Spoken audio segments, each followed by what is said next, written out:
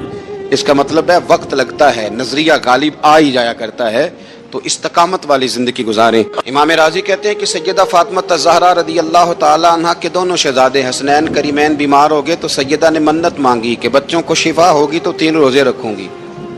شفا ہو گئی، روزے بھی رکھ لیے۔ اور جب مولا علی شیر خدا روزہ رکھنے کے لیے بیدار ہوئے، سیدہ فاطمہ الزہرا بیدار ہوئی، تو امام حسن اور حسین بھی اٹھ گئے، 7-8 سال کی عمر، اماں جی ہم نے بھی رکھنا ہے۔ صبح کھجور اور دودھ سے روزہ رکھ لیا گیا۔ این افطاری کے وقت مولا علی کہتے ہیں فاقے چل رہے تھے، کہیں سے میں جوں لایا تھوڑے سے، سیدہ فاطمہ الزہرا نے پیس کر روٹیاں پکائیں۔ وہ وقت جو بڑا مشکل ہوتا ہے افطار کا، کہتے ہیں اس وقت جب کھانے کے لیے بالکل ہاتھ آگے بڑھنے لگے اور امید تھی کہ ابھی سیدنا بلال اللہ اکبر کہیں گے تو روزہ کھلے گا، لیکن ابھی چند ہی منٹ رہتے تھے کہ دروازے پر ایک فقیر نے صدا دی، کہنے لگا سارے مدینے کے دروازے کھٹکھٹا آیا ہوں، قحط ہے، فاقہ ہے، اے رسول اللہ کے خاندان والو، میں یتیم ہوں، کسی نے بتایا ہے کہ اور کوئی دروازہ کھلے نہ کھلے سیدہ کا دروازہ تیرے لیے ضرور کھلے گا، کیا یتیم کو روٹی ملے گی؟ تو حضرت مولا علی نے بچوں کی طرف دیکھا ہی تھا کہ امام حسن ساری روٹیاں جا کے دروازے پہ دے آئے، کھجور اور پانی سے افطار ہو گیا۔ صبح پھر کھجور اور دودھ سے روزہ رکھا۔ امام راضی کہتے ہیں این وہ وقت جب افطار کا ٹائم آیا تو پھر دروازے پہ کسی نے صدا دی، کہا رسول اللہ کے خاندان والوں میں مسکین ہوں، رات سے روٹی کھائی ہے، نہ صبح کھا سکا نہ دوپہر، کسی نے بتایا ہے کہ اس دروازے سے خالی کوئی نہیں جاتا۔ امام حسن نے پھر سارا لنگر اٹھایا اور پھر جا کے دے دیا۔ تیسرا دن پھر ہوا۔ مجھے لگتا ہے کہ جب افطار کا ٹائم آیا ہوگا نا تو یہ خود ہی سارے دروازے پہ دیکھتے ہوں گے، یہ کوئی آیا نہیں لینے والا ابھی تک، لگتا ہے کہ نظریں دروازے پہ تھیں۔ این افطار کے وقت 3 روٹیاں جب جوں کی پک کے آئی تو ایک بھکاری نے صدا دی، کہنے لگا میں قیدی ہوں، آج ہی قید سے رہائی ملی ہے، پہلے دن کسی کے دروازے پہ صدا ملی ہے، دی ہے روٹی ملے گی۔ امام حسن وہ کھانا دے کے واپس لوٹے، کھجور اور پانی سے افطار ہوا، اور جیسے ہی مسجد نبوی میں تینوں باپ بیٹا نماز پڑھنے گئے تو مولا علی کہتے مجھے بتانا نہیں پڑا، رسول کریم نے میری طرف دیکھ کے فرمایا علی تیرا، فاطمہ کا، حسن اور حسین کا 3 دن والا عمل خدا کو بھی بڑا پسند آیا ہے اور محمد مصطفیٰ کو بھی بڑا پسند آیا، بڑا پسندیدہ عمل۔ میں کہتا ہوں کہ حضرت فاطمہ نے نا ان کی تربیت پہلے ہی کر دی تھی، 3 دن بغیر افطار کے روزہ رکھنے کی، وہ ٹریننگ گھر سے ہو چکی تھی۔ اب میدان کربلا میں 3 دن بھوکا پیاسا رہنا ان کے لیے مشکل نہیں تھا۔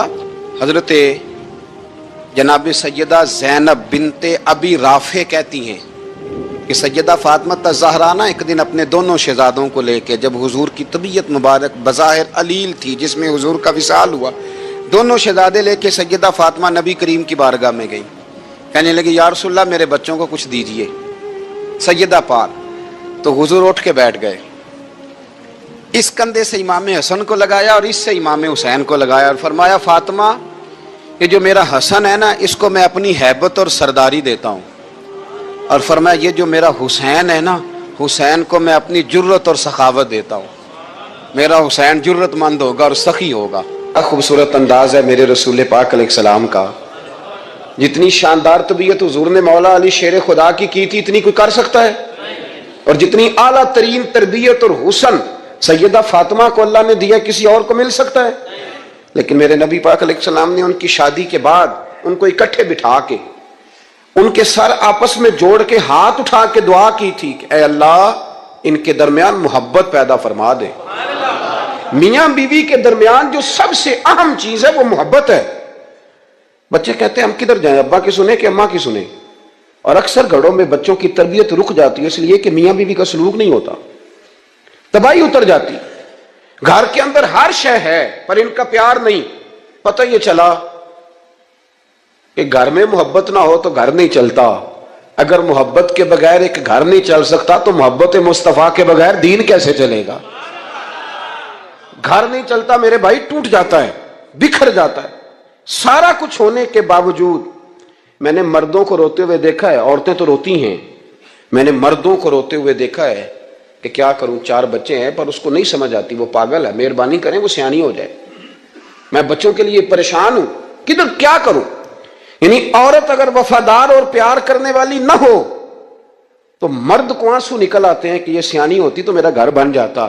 او بھائیو، پیار بڑا ہی ضروری ہے، یہ محبت بڑی ضروری ہے، اس کے بغیر نہیں نظام چلتا. محبت ہو جاتی ہے نا. چلیں ایک واقعہ سناتا ہوں آپ کو، بات زیادہ مضبوط ہو جائے گی. داتا گنج بخش علی حجویری داتا صاحب نے لکھا ہے، یہ آج کل کا جو جدید نوجوان طبقہ ہے وہ ذرا بات جلدی سمجھ جائے گا. داتا صاحب رحمت اللہ لکھا ہے، حضرت عبداللہ بن مبارک رحمت اللہ علیہ سے کسی نے کہا کہ آپ بڑے زبردست محدث ہیں اور اتنی وارفتگی والے صوفی کم ملتے ہیں جتنے آپ ہیں، وجہ کیا ہے؟ تو حضرت عبداللہ بن مبارک فرمانے لگے، مجھے نہ توبہ کرنے سے پہلے ایک عورت سے عشق ہو گیا تھا. عورت سے. بڑی توجہ سے بات سمجھنا. آپ فرماتے ہیں میرا گھرانہ نمازی تھا. یہ داتا صاحب نے لکھا ہے کشف الماجوب میں. حضرت عبداللہ بن مبارک فرماتے ہیں کہ جس عورت سے مجھے عشق ہو گیا نا، اس کے محلے میں جا کے میں عشاء کی نماز پڑھتا تھا اور پھر ساری رات میں اس کے گھر کے گرد رہتا تھا. وہ آدھی رات کو تھوڑی دیر کے لیے چھت پہ آتی تھی، 2-1 باتیں ہوتی تھی، میں لوٹ آتا تھا. فرماتے ہیں ایک رات میں نے عشاء کی نماز اس کے محلے میں جا کے پڑھی. قاری صاحب نے نا کچھ آیات لمبی پڑھا دی تو مجھے غصہ آیا. کہہ دیتے نا لوگ مولویوں نے کام کو نہیں، سانو تے اور بھی ہیں. تو کہتے ہیں کہ نماز لمبی پڑھا دی تو مجھے غصہ آیا کہ جلدی پڑھاؤ. فرماتے ہیں نماز وہاں پڑھی، سخت سردی تھی، رات لمبی تھی. میں اس کے گھر کے گرد جا کے نا تو منڈلانے لگا کیونکہ مجھے اس سے محبت تھی. فرماتے ہیں کہ 1 گھنٹہ 2 گھنٹے 4 گھنٹے 5 گھنٹے حتیٰ کہ سحری کا وقت ہو گیا، اونگ پھوٹنے لگی. تو وہ نا بھاگتی بھاگتی چھت پہ آئی اور کہنے لگی کہ گھر میں رش بڑا ہے، مہمان زیادہ ہیں، آج بات نہیں ہو سکے گی. کہتے یہ لفظ کہتے وہ نیچے اتر گئی. جب میں وہاں سے واپس نکلا تو فجر کی اذان شروع ہو گئی تھی. یوں سمجھ لیں کہ 13 گھنٹے 14 گھنٹے بیت گئے. حضرت عبداللہ بن مبارک فرماتے ہیں اچانک نہ میں نے اپنے دل پہ توجہ کی. ساری رات وہ آئی نہیں تھی پر مجھے اس پہ غصہ بھی کوئی نہیں آیا، مجھے وہ بری بھی نہیں لگی. ساری رات اس نے کھڑا رکھا لیکن میرے دل سے اتری بھی نہیں. کوئی نہیں سمجھ آئی آپ کو میری بات؟ فرماتے ہیں کہ پھر میں نے اپنے دل پہ توجہ کی تو مجھے سمجھ آئی کہ مجھے اس سے کھرا پیار ہے، سچا پیار ہے. یعنی اس نے آدھا جملہ کہا کہ میں مجبور ہوں تو میں نے اس سے مزید نہ قسم اٹھوائی نہ گواہ مانگے، میں اس کی وہ مجبوری بھی فوراً ہی مان گیا.